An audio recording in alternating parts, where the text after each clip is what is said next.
Palakkad town north station പരിധിയിലെ Mattumantha rose ഗാർഡനിൽ നടന്ന കവർച്ചാ കേസിൽ ഒരാൾ അറസ്റ്റിൽ.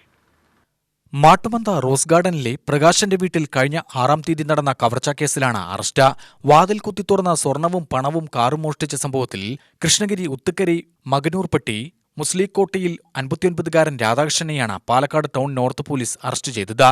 സബ് ഇൻസ്പെക്ടർ ജെയ്സണിന്റെ നേതൃത്വത്തിലാണ് അറസ്റ്റ് നടന്നത്.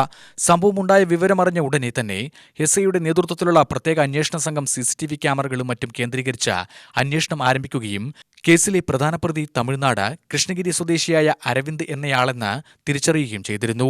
അരവിന്ദിന്റെ ബന്ധുവായ രാധാകൃഷ്ണന് കേസിൽ വ്യക്തമായ പങ്കുണ്ടെന്ന് മനസ്സിലായതിനെ തുടർന്ന് രാധാകൃഷ്ണനെ കൃഷ്ണഗിരിയിൽ നിന്നും കസ്റ്റഡിയിലെടുത്ത് വിശദമായി ചോദ്യം ചെയ്തതിലാണ് ഇയാൾ കുറ്റം സമ്മതിച്ചത്. പിന്നാലെ കളവ് ചെയ്ത സ്വർണവും കണ്ടെടുത്തു.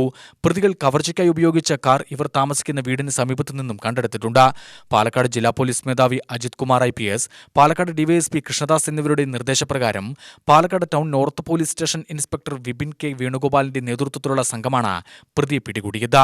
കേസിലെ മുഴുവൻ പ്രതികളെയും ഉടൻ അറസ്റ്റ് ചെയ്യുമെന്ന് നോർത്ത് ഇൻസ്പെക്ടർ അറിയിച്ചു. UTV news, Palakkad.